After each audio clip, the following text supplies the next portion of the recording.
और इधर तीसरी लहर की आशंका के बीच मुंबई के बाद अब दिल्ली सरकार ने भी तैयारी शुरू कर दी है। दिल्ली में तीसरी लहर से लड़ाई की रूपरेखा तैयार। सीएम केजरीवाल ने केंद्र से और वैक्सीन की मांग की है।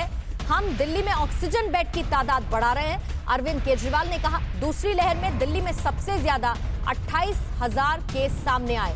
तीसरी लहर में 30,000 रोजाना केस की तैयारी में जुटे हैं। अरविंद केजरीवाल ने कहा है कि लगातार तैयारियों का दायरा बढ़ाया जा रहा है। तीसरी लहर में रोजाना 30,000 केस भी आते हैं तो उससे निपटने के लिए हम तैयार हैं और इसी का ब्लूप्रिंट तैयार किया है दिल्ली के मुखिया अरविंद केजरीवाल ने।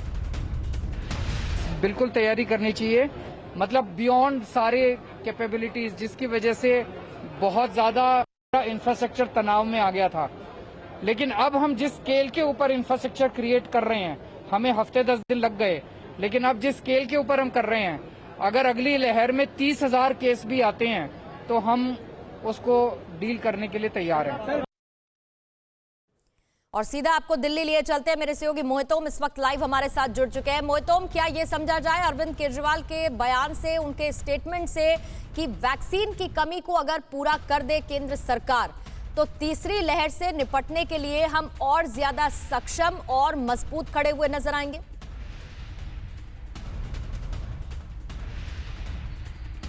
बिल्कुल पूर्णिमा, देखिए दिल्ली के अंदर जो पूर्णिमा पहले भी मौतों का मंजर हमने देखा है वो उन्हीं दिनों की बात है जब ये अरविंद केजरीवाल जो कह रहे हैं हफ्ते 10 दिन हमें लग गए। ये हफ्ते 10 दिन के अंदर अगर व्यवस्था ठीक कर ली गई होती तो दिल्ली में मौतों का ऐसा मंजर नहीं देखा होता। अब तीसरी लहर की बात है तो तीसरी लहर से निपटने के लिए पूरी व्यवस्था करना चाहते हैं अरविंद केजरीवाल, क्योंकि जो इस बार मंजर देखा है वो मंजर आगे देखने का नाम ना मिले। इसलिए केंद्र सरकार से उन्होंने आग्रह किया है कि दिल्ली में 1 करोड़ लोग वो रहते हैं जिनकी उम्र 18 से 45 के बीच में है, इसलिए उनको 2 करोड़ वैक्सीन की जरूरत है। और केंद्र सरकार से यह आग्रह किया है कि चाहे सीरम इंस्टीट्यूट हो या भारत बायोटेक, दोनों को निर्देश दिया जाए कि दिल्ली में 3 महीने के अंदर 2 करोड़ वैक्सीन उनको उपलब्ध कराई जाए, जिससे लोगों को ज्यादा से ज्यादा वैक्सीनेशन दिया जा सके। अगर लोग वैक्सीनेट होंगे तो आने वाली लहर से लड़ने में उनकी जो इम्यूनिटी है वो उनके काम आएगी और इस तरीके से मौतों का जो आंकड़ा था वो देखने के लिए नहीं मिलेगा। तो दिल्ली के अंदर अब कहीं ना कहीं व्यवस्था पहले के मुकाबले सुधरती हुई नजर आ रही है और वो आंकड़े में भी देखे जा रहे हैं कि दिल्ली का पॉजिटिव रेट जो है वो काफी ज्यादा अब नीचे की तरफ आ रहा है और जो मरीज जो है वो बहुत ज्यादा ठीक होते हुए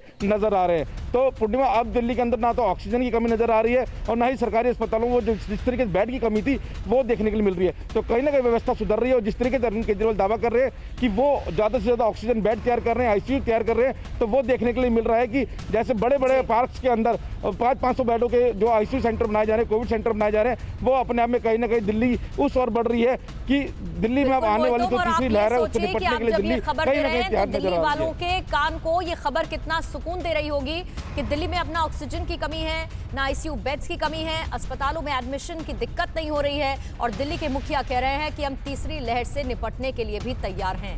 शुक्रिया आपका मोहितोम जानकारी के लिए। परवाह देश की, सोमवार से शुक्रवार रात 10 बजे TV9 भारतवर्ष पर।